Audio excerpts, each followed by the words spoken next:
प्रधानमंत्री नरेंद्र मोदी अद्य गुजराते सोमनाथ मंदिरे अनेकासां परियोजनानां शुभारम्भं करिष्यति। आधारशिलां च स्थापयिष्यति।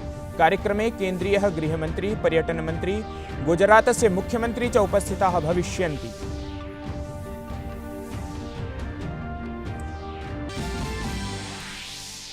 देशे अनेकेषु भागेषु मोदी शासनस्य नूतनानां मन्त्रिणां जनाशीर्वादयात्राः भवन्ति। ओडिशा राज्ये धर्मेन्द्र प्रधानः, अश्विनी वैष्णवः च, गुजराते मनसुख माण्डविया, हिमाचल प्रदेशे अनुराग ठाकुरः च यात्राकाले जनैः सह संवादं कृतवन्तः।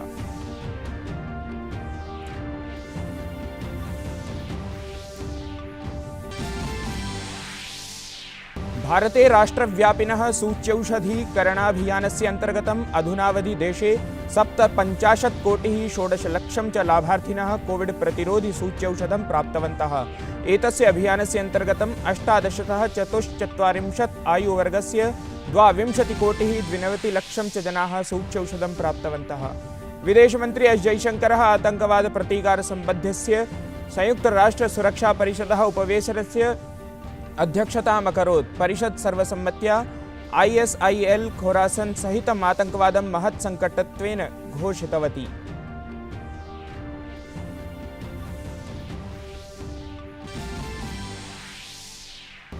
अफगानिस्ताने सर्वत्र अव्यवस्था अधुना अपि दृश्यते। जनाः यथा कथञ्चित् ततः बहिः आगन्तुं प्रयासरताः सन्ति। अधुना तत्र अनेकेषु भागेषु तालिबान विरोधि प्रदर्शनेषु वृद्धिः जाता अस्ति।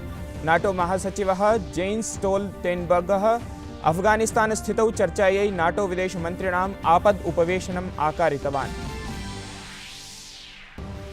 रूसे उफायां विश्वकनिष्ठमल्लस्पर्धा मालिकायां भारतीयमल्लाः उत्तमं प्रदर्शनं कुर्वन्ति। विपाशया 70 किलोग्राम भारवर्गे रजतपदक जितम्। सिमरनेन च 50 किलोग्राम भारवर्गे कांस्यपदकं जितम्।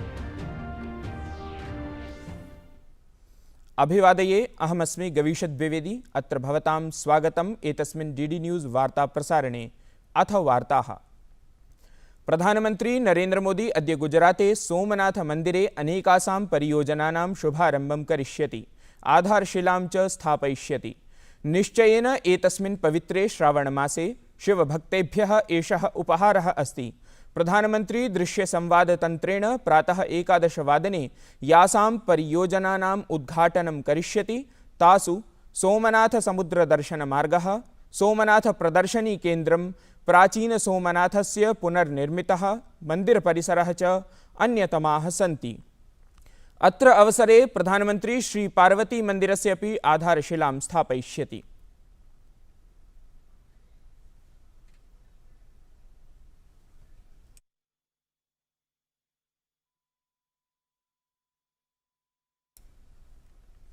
देशस्य विभिन्नेषु भागेषु मोदी शासनस्य नूतनमन्त्रिणां जन आशीर्वादयात्रा चलति, यत्र मन्त्रिणः जनसमर्थनम् अपि प्राप्नुवन्तः सन्ति।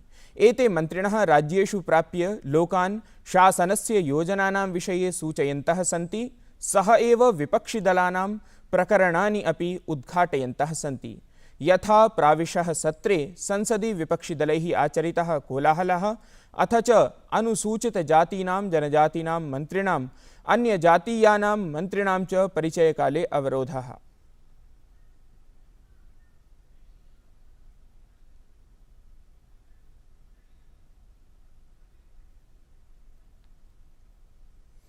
केन्द्रीयः स्वास्थ्यमन्त्री मनसुख माण्डविया गुजराते जनाशीर्वादयात्रायाः आरम्भं कृतवान्।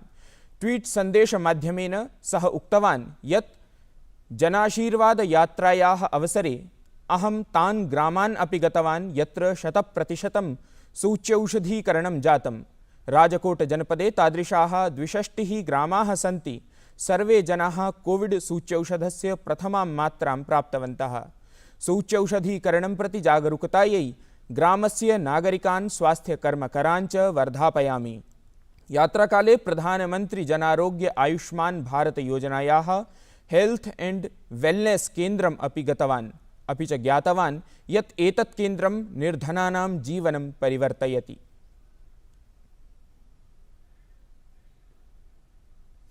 भारते कोरोनां विरुध्य सूच्यौषधीकरणाभियानं द्रुतगत्या प्रचलति।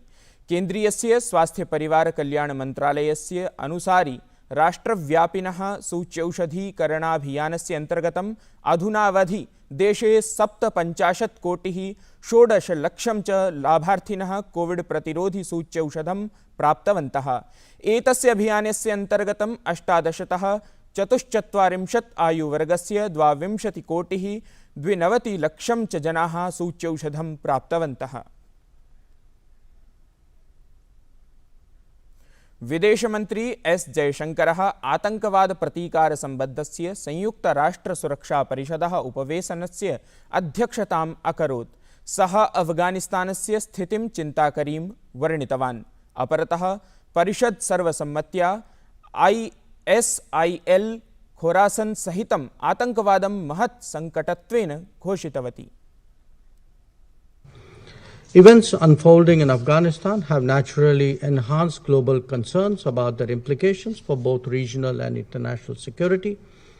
The heightened activities of the proscribed Haqqani network justifies this growing anxiety. Whether it is in Afghanistan or against India, groups like Lashkar-e-Toiba and Jaish-e-Mohammed continue to operate with both impunity and encouragement. It is therefore vital that this Council does not take a selective, tactical, or even a complacent view of the problems we face. We must never countenance sanctuaries for terrorists or overlook the raising of their resources. सुरक्षा परिषदः उपवेशनानन्तरं विदेशमन्त्री उक्तवान् यत् भारतं दीर्घकालात् आतंकवादं सम्मुखीकृतवत्। In terms of the longer perspective, I mean, we have a historical relationship with the Afghan people, and I think that relationship will continue to guide our thoughts and outlook. विदेशमन्त्रालयेन अफगानिस्ताने सर्वेषां भारतीयनागरिकाणां सहायतायै मन्त्रालयस्य विशिष्टेन अफगानिस्तानप्रकोष्ठेन सह अनुक्षणं सम्पर्कं कर्तुम् आग्रहः कृतः अस्ति। अपि च मन्त्रालयेन 24 घण्टापर्यन्तं कार्यं कुर्वतः विशिष्टस्य अफगानिस्तानप्रकोष्ठस्य कृते अतिरिक्ताः दूरभाषसङ्ख्याः प्रकाशिताः सन्ति। विशिष्टप्रकोष्ठेन सह ईमेल द्वारा situation@mea.gov.in इत्यत्र अपि सम्पर्कं कर्तुं शक्नुवन्ति।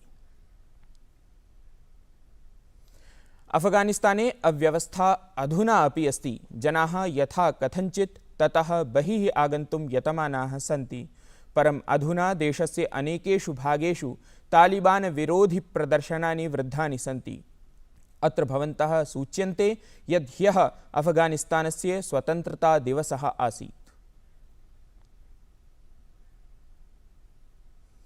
गतदिने लखनऊ नगरे आयोजिते एकस्मिन् भव्यसमारोहे उत्तरप्रदेशस्य मुख्यमन्त्री योगी आदित्यनाथः टोकियो ओलिम्पिक् क्रीडासु भारतस्य कीर्तिप्रसारकाणां क्रीडकानां सम्माननं कृतवान्। क्रीडकाः एतस्य अभिनन्दनसमारोहस्य कृते आभारं प्रकटितवन्तः। भविष्ये च क्रीडासु उत्तमप्रदर्शनाय आश्वासनं दत्तवन्तः। एतस्मिन् अवसरे मुख्यमन्त्री महोदयः उक्तवान् यत् एते भारतदेशस्य क्रीडकाः एकं भारतं श्रेष्ठं भारतम् इति एतां भावनां चरितार्थां कुर्वन्ति इति। भारत के खिलाड़ियों ने देश के लिए खेला है। हम सब एक भारत श्रेष्ठ भारत के अभिन्न अंग हैं और इसलिए हम लोगों ने अपनी इस नैतिक जवाबदेही का परिचय देते हुए यह तय किया कि हम लोग स्वर्ण पदक प्राप्त करने वाले देश के किसी भी खिलाड़ी को हम लोग सम्मान स्वरूप 2 करोड़ रुपए, रजत पदक प्राप्त विजेता को 1.5 करोड़ रुपए और कांस्य पदक विजेता को 1 करोड़ रुपए की राशि प्रदान करेंगे। खेल मंत्री अनुराग ठाकुरः एथलेटिक्स प्रशिक्षकस्य ओम नाम्बियारस्य निधनम् अभिलक्ष्य शोकं प्रकटितवान्। 89 वर्षीयः नाम्बियारः गतदिने दिवङ्गतः। अनुराग सिंह ठाकुरः एकस्मिन् ट्वीट आलेखे उक्तवान् यत् ओम नाम्बियारः पीटी उषा सहितानाम् अनेकेषां प्रमुखानां भारतीय एथलीट क्रीडकाणां प्रशिक्षकः आसीत्। तेन उक्तं यत् भारतीयखेलेषु नाम्बियारस्य योगदानं सर्वदा स्मरिष्यते। नाम्बियारः 85-2000 वर्षे द्रोणाचार्य पुरस्कारेण सम्मानितः आसीत्। दर्शकाः भवन्तः जानन्ति एव अगस्त मासस्य 19 दिनाङ्कतः 25 दिनाङ्कपर्यन्तं सर्वत्र संस्कृतसप्ताहः आचर्यते। एतस्मिन् अवसरे प्रधानमन्त्री नरेन्द्र मोदी देशवासिभ्यः शुभकामनाः प्रकटितवान् आसीत्। प्रधानमन्त्रिणः शुभकामनापत्रम् अभिलक्ष्य शिक्षामन्त्री धर्मेन्द्र प्रधानः अपि संस्कृतविषयकं ट्वीट् सन्देशं लिखितवान्। ऋषीणां मुनीनां तपस्विनां च ज्ञानं विज्ञानं दर्शनस्य च अमूल्यनिधिं धारयत् संस्कृतं भारतीयसंस्कृतेः सभ्यतायाः अथ च अनेकासां भाषाणाम् आधारः अस्ति। अगस्तमासस्य 19तः 25 दिनाङ्कपर्यन्तम् आयोज्यमाने संस्कृतसप्ताहे प्रधानमन्त्री प्राचीनां संस्कृतभाषां पठितुं वर्धयितुं च जनान् निवेदितवान् अस्ति। आगच्छन्तु संस्कृतसप्ताहस्य अवसरे वयं स्वीयाः समृद्धपरम्पराः प्रति भाषाणां च कृते नवोत्साहस्य उत्पत्तये संस्कृतं सहजतया च जनान् प्रति प्रापयितुं सङ्कल्पं कुर्मः। रूसे ऊफायां विश्वकनिष्ठमल्लस्पर्धामालिकायां भारतीयमल्लाः उत्तमं प्रदर्शनं कुर्वन्ति। विपाशया 76 किलोग्राम भारवर्गे रजतपदकं जितं। सिमरनेन च 50 किलोग्राम भारवर्गे कांस्यपदकं जितम्। अद्यतन्यः वार्ताः अधुना सम्पन्नाः। अभिनववार्ताभिः सह पुनः उपस्थिताः भविष्यामः। तावत् मङ्गलं भूयात्।